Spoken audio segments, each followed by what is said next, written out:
Hello good morning students. अपना जो last video था उसमें अपन ने स्टार्ट कर रखा था जैव विविधता के बारे में, ठीक है। और अपने इस टॉपिक को अपन कंटिन्यू करते हैं। अब जैव विविधता के बारे में मैंने आपको क्या बताया था कि जीव जो होते हैं उनके अंदर विविधता पाई जाती है। जंगल जो होते हैं, जंगलों में अपन जब जाते हैं तब वहां पर क्या होते हैं, काफी ज्यादा जीव जंतु पाए जाते हैं, अलग अलग प्रकार की वनस्पति पाई जाती है।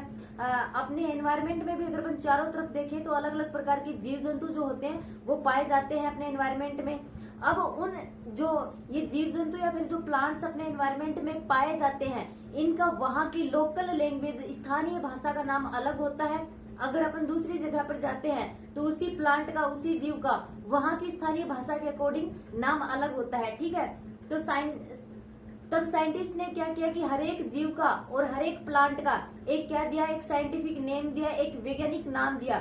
और जो ये नाम देने की प्रोसेस होती है ये किसके अंदर आती है, नाम पद्धति के अंदर आती है, ठीक है। और ये जो नाम पद्धति होती है, इस नाम पद्धति के अंदर दो घटक होते हैं, ठीक है। अगर अपन उन दोनों घटकों की बात करें, वो दो घटक कौन से होते हैं, तो जो घटक होते हैं उनमें एक घटक होता है वंश का नाम, दूसरा घटक होता है जाति का नाम, ठीक है।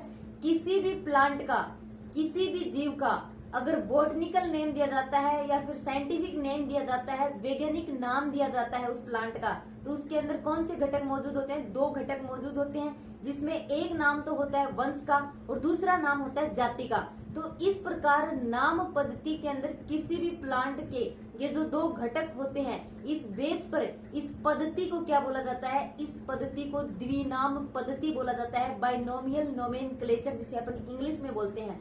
और ये द्विनाम पद्धति सबसे पहले किसने दी थी, कैरोलस लीनियस एक साइंटिस्ट था, उसने इस पद्धति के बारे में सबसे पहले सुझाया था। तो आप लोगों को कैरोलस लीनियस जो नाम है ये जरूर याद रखना है, क्योंकि ये बहुत इंपॉर्टेंट है। इससे छोटा क्वेश्चन आपसे पूछ सकते हैं, द्विनाम पद्धति किसने दी थी, तो कैरोलस लीनियस ने दी थी। ये नाम जो है कैरोलस लीनियस, ये आपके बहुत आगे तक काम आएगा, क्योंकि बायोलॉजी जब अपन पढ़ते हैं तो मतलब कुछ पॉपुलर साइंटिस्ट होते हैं, उनका नाम अपन हर जगह सुनते हैं, जैसे अरस्तु हो गया, ये अपना कैरोलस लीनियस हो गया, मेंडल हो गए, ऐसे साइंटिस्ट होते हैं जिनका नाम अपने को बार बार सुनने को मिलता है, ठीक है। तो द्विनाम पद्धति जो थी वो सबसे पहले कैरोलस लीनियस ने सुझाई थी। द्विनाम पद्धति जो होती है, उस द्विनाम पद्धति में क्या होता है, कोई भी प्लांट या फिर किसी भी जीव के दो घटक मौजूद होते हैं जब अपन उसका साइंटिफिक नेम लिखते हैं। इस चीज को अपन फॉर एग्जाम्पल के थ्रू समझेंगे। अब आगे अपन डिस्कस करते हैं किसी भी प्लांट या फिर किसी भी पादप का जब द्विनाम पद्धति के अकॉर्डिंग नाम दिया जाता है तो फिर उसके क्या रूल होते हैं, ठीक है। इससे पहले मैं आपको एक बात बता देती हूँ, ICBN international code of botanical nomenclature, ठीक है, ये इसकी फुल फॉर्म है, किसकी, ICBN की, international code of botanical nomenclature. इसके अंतर्गत क्या किया जाता है, इसके अंतर्गत प्लांट्स, पादप जो होते हैं उन पादपों का नामकरण किया जाता है, ठीक है।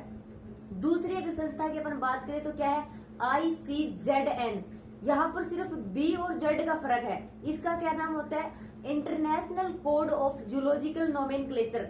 अब जिस टाइम अपन ने अपनी जो ये बायोलॉजी की बुक स्टार्ट की थी, उससे पहले मैंने आपको बेसिक इंट्रोडक्शन में एक चीज बताई थी कि जो अपनी बायोलॉजी होती है इसकी दो ब्रांच होती हैं, एक होती है बॉटनी एंड एक होती है जूलॉजी। बॉटनी जो होती है उसमें अपन क्या करते हैं, पादपों का अध्ययन करते हैं। जूलॉजी जो होती है उसमें क्या करते हैं, अपन जीवों का अध्ययन करते हैं। तो ICBN बॉटनिकल नोमेनक्लेचर, मतलब बॉटनिकल नोमेनक्लेचर आ गया तो प्लांट्स के बारे में डिस्कस कर रहे हैं, ये जाहिर सी बात है। तो बॉटनिकल नोमेनक्लेचर में किसका नामकरण किया जाता है, पादपों का नामकरण किया जाता है, ठीक है। और ICZN जूलॉजिकल नोमेनक्लेचर, ठीक है, international code of zoological nomenclature, इसमें अपन क्या करेंगे, इसमें अपन जीव जंतुओं का नामकरण करेंगे, ठीक है। अब आगे अपन देखते हैं जो द्विनाम पद्धति होती है, बाइनोमियल नोमेनक्लेचर जो होता है, उस बाइनोमियल नोमेनक्लेचर या फिर द्विनाम पद्धति में किसी भी प्लांट का, किसी भी पादप का या फिर किसी भी ऑर्गेनिज्म, किसी भी जीव या फिर किसी भी एनिमल का जब अपन नामकरण करते हैं तो उसके कौन कौन से रूल अप्लाई होते हैं और किस तरह से उसका नामकरण किया जाता है। तो अब अगर अपन द्विनाम पद्धति के फर्स्ट रूल की बात करें तो इसमें क्या होता है, किसी भी प्लांट का या फिर किसी भी जीव का अपन नामकरण करते हैं ना, तो उसका जो नाम होता है उसको लैटिन भाषा में लिखा जाता है। लैटिन भाषा में कैसे, उसको थोड़े तिरछे अक्षरों में लिखा जाता है, ठीक है। ये इसका फर्स्ट रूल हो गया। जब भी अपन किसी भी प्लांट का या फिर किसी भी जीव का जैविक नाम लिखते हैं, वैज्ञानिक नाम लिखते हैं, बॉटनिकल नेम लिखते हैं, तब क्या करते हैं उसको थोड़े लैटिन भाषा में थोड़े तिरछे अक्षरों में लिखते हैं।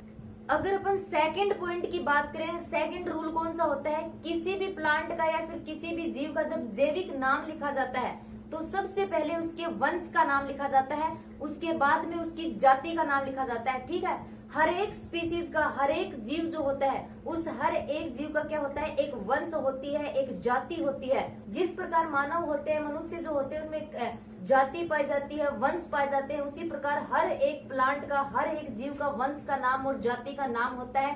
साइंटिफिक लैंग्वेज में वैज्ञानिक जो होते हैं वो नामकरण करते हैं, उस प्रोसेस में आते हैं ये। तो अगर अपन सेकंड रूल की बात करें द्विनाम पद्धति में, तो क्या होता है, किसी भी जीव का एंड किसी भी प्लांट का जब अपन नामकरण करते हैं तो सबसे पहले क्या किया जाता है, उसके वंश का नाम लिखा जाता है। सेकंड जो नाम होता है उसकी जाति का नाम होता है।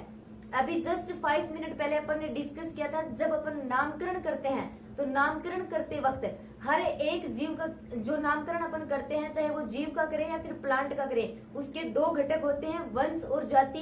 तो ये वही घटक होते हैं। जब अपन यहाँ पर इस वंश और जाति को लेकर जब रूल अप्लाई करते हैं, जब नामकरण अपन लिखते हैं, तो इस बात का विशेष रूप से ध्यान रखा जाता है, किसी भी जीव का नाम लिखते वक्त सबसे पहले उसके वंश का नाम लिखा जाता है, उसके बाद में उसकी जाति का नाम लिखा जाता है। अब अगर अपन नेक्स्ट पॉइंट की बात करें या फिर नेक्स्ट रूल की बात करें, तो जब जैविक नाम लिखा जाता है तो उस जैविक नाम को रेखांकित किया जाता है। ठीक है, अब अगर अपन नेक्स्ट रूल की बात करें तो इसमें क्या होता है, जो वंश का नाम होता है जो अपन पहले लिखते हैं वो बड़े अक्षरों में लिखा जाता है, और जो जाति का नाम होता है वो छोटे अक्षरों में लिखा जाता है। और जब अपन इन दोनों घटकों का यूज करके जब किसी भी प्लांट का नाम दे देते हैं ना, तो कोष्टक में क्या किया जाता है, उस साइंटिस्ट का नाम लिखा जाता है, उस वैज्ञानिक का नाम लिखा जाता है जिसने सबसे पहले इसका नामांकन किया है। अब काफी बार क्या हो जाता है, एक कंफ्यूजन की स्थिति जो होती है वो उत्पन्न हो जाती है। मतलब कई बार जो वैज्ञानिक होते हैं वो क्या करते हैं कि जो प्लांट होता है उसका या फिर जो भी जीव होता है, 2 अलग अलग साइंटिस्ट उसका नाम दे देते हैं। ठीक है, तो उस कंडीशन में सिर्फ वही नाम मान्य होगा जो सबसे पहले साइंटिस्ट ने दिया है। ठीक है, तो अब अगर स्टूडेंट्स अपने ये जो द्विनाम पद्धति के जितने भी रूल थे, इन सभी रूल्स को अगर अपने एक एग्जाम्पल के थ्रू अगर समझे तो किस प्रकार से अप्लाई होंगे, तो यहाँ पर अपने एक फॉर एग्जाम्पल के लिए मैंगो या फिर आप ह्यूमन मानव का भी ले सकते हैं। आम जो होता है उसका साइंटिफिक नेम क्या होता है, मेंजीफेरा इंडिका। मानव जो होता है उसका क्या होता है, होमो सेपियंस। ठीक है, अब मैं आपको फॉर एग्जाम्पल के थ्रू आम का जो साइंटिफिक नेम है उस पर अपन ये रूल अप्लाई करके देखते हैं। द्विनाम पद्धति जो थी उसके बारे में अपन ने डिस्कस किया है। ठीक है, और ये द्विनाम पद्धति सबसे पहले किसने दी थी, कैरोलस लीनियस ने।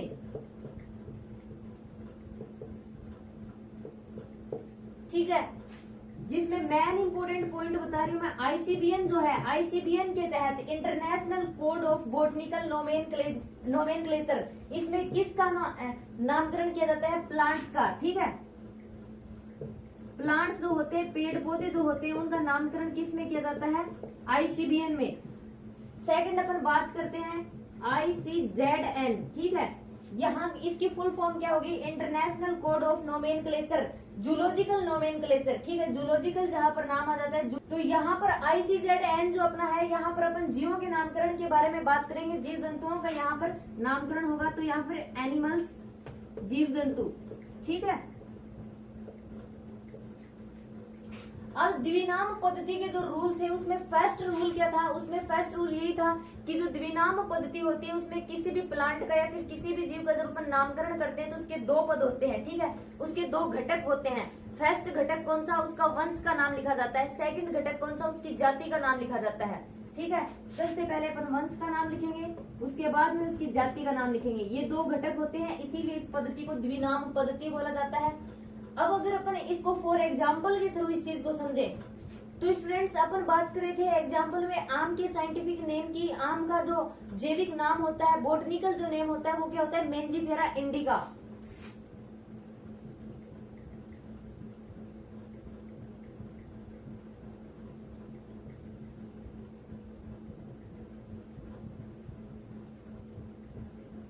ठीक है, अब यहाँ पर अपना जो रूल था उसमें क्या बताया गया था, उस रूल में अपन ने पढ़ा था कि फर्स्ट जो नाम होता है वो वंश का होता है, सेकंड जो नाम होता है वो जाति का होता है। ठीक है। और ये जो अक्षर होते हैं इनको कैसे लिखा जाता है, इनको तिरछा लिखा जाता है, लैटिन भाषा में लिखा जाता है। आपको थोड़े ये तिरछे दिखाई दे रहे होंगे, वैसे मेरी राइटिंग भी थोड़ी, मैं सारे के सारे तिरछे लिखती हूँ, लेकिन इंग्लिश में जब अपन लिखते हैं तो लैटिन भाषा आप समझते होंगे, इनमें डायरेक्ट जो मेन डिफरेंस होता है वो इंग्लिश में जब अपन लिखते हैं तब दिखाई देता है। उसमें अपन किस प्रकार से लिखेंगे,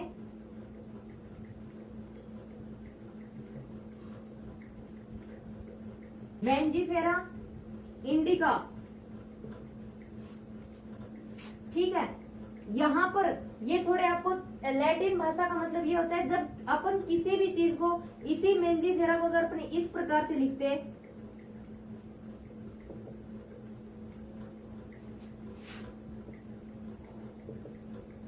तो अपना ये जो नाम था ये गलत हो जाता है, ठीक है। आपको थोड़े तिरछे करके लिखने हैं ये। और अपना जो फर्स्ट रूल में अपन ने डिस्कस किया था, इसको लैटिन भाषा में थोड़ा तिरछा लिखा जाता है। सेकंड रूल जो था उसमें अपन ने किसके बारे में डिस्कस किया था, सबसे पहले वंश का नाम लिखा जाता है, उसके बाद में जाति का नाम लिखा जाता है, ठीक है। थर्ड जो रूल था उसमें क्या है, जो मैंजीफेरा इंडिका जो है उसमें अपना जो वंश का नाम है, इस वंश का जो स्टार्टिंग है ये क्या होगी, ये कैपिटल अक्षर में होगी, लेकिन जाति जो होगी इसकी क्या होगी, स्मॉल अक्षर में। हमेशा जो वंश का नाम होता है उसको कैपिटल अक्षर में लिखा जाता है और जाति का जो नाम होता है उसको छोटे अक्षरों में लिखा जाता है।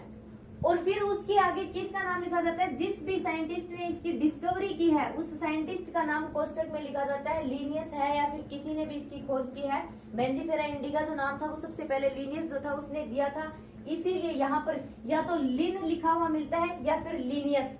ओके, ये थे अपने द्विनाम पद्धति के कुछ सिंपल से रूल। आगे अपन अपने लेसन की बात करें तो क्या दे रखा है, क्लासिफिकेशन दे रखा है, वर्गीकरण दे रखा है कि किस प्रकार से क्लासिफाई किया जाता है, किस प्रकार से वर्गीकरण होता है। उसके कुछ टूल्स, स्पीसीज, जाति, गण, ऑर्डर जो होते हैं, फैमिली, किंगडम, उनके बारे में इंट्रोडक्शन दे रखा है। और जो ये वर्गीकरण होता है जो प्लांट्स और जो जीवों का किया जाता है वो किस बेस पर किया जाता है, हमारे एनवायरमेंट में या फिर अपने आसपास जो जीव होते हैं वो क्या होते हैं, अलग अलग प्रकार के होते हैं और हर एक जीव की स्टडी करना क्या है, थोड़ा इम्पॉसिबल हो जाता है। अब तक जितने जीवों की अगर अपन बात करें, कितने पेड़ पौधों के जीवों की खोज की जा चुकी है, 1.7 से 1.8 मिलियन जीव जंतु या फिर पेड़ पौधे जो है उनकी खोज की जा चुकी है। और इतने जीव जंतु और इतने पेड़ पौधों के बारे में अलग अलग अध्ययन कर पाना संभव नहीं हो पाता। इसीलिए क्या किया गया है, इनको एक एक मतलब उनकी स्पीसीज अलग बनाई गई है, उनके वंश अलग बनाए गए हैं, उनकी फैमिली अलग बनाई गई है, उसका जगत या फिर किंगडम लास्ट में अलग बनाया गया है वर्गीकरण की पद्धति में, ठीक है। किस बेस पर, जाति के अंदर एक समान लक्षणों का रखा गया है, उसके बाद में मिलती जुलती जातियों के लक्षणों को वंश में रखा गया है। और ये जो वंश होते हैं इनको फैमिली में रखा गया है। फैमिली के कैरेक्टर जब सिमिलर होते हैं उनको गणों में रखा गया है। इसके बारे में अपन नेक्स्ट डिटेल से स्टडी करेंगे।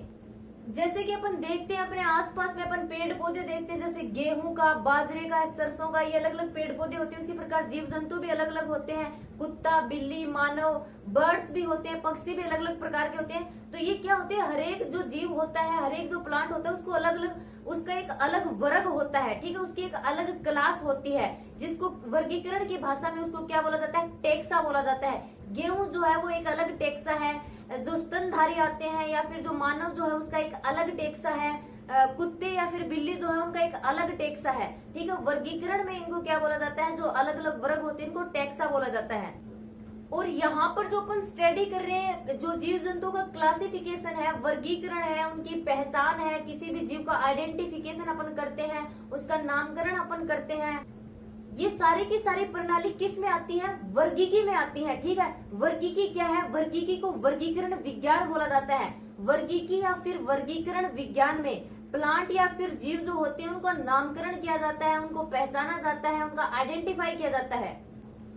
और अगर अपन मानव की बात करें, जितने जीव जंतु हैं इनका आइडेंटिफाई अगर किसने किया, मानव ने किया है। मानव की जो है वो हमेशा से रुचि रही है, वो अपने एनवायरमेंट में डिस्कवरी खोज करता रहा है, उसने अलग अलग जीवों को खोजा है, अलग अलग प्लांट्स को खोजा है, ठीक है। और फिर उनका क्या किया, उनका वर्गीकरण किया, उनका नामकरण किया है, उनका अध्ययन किया है।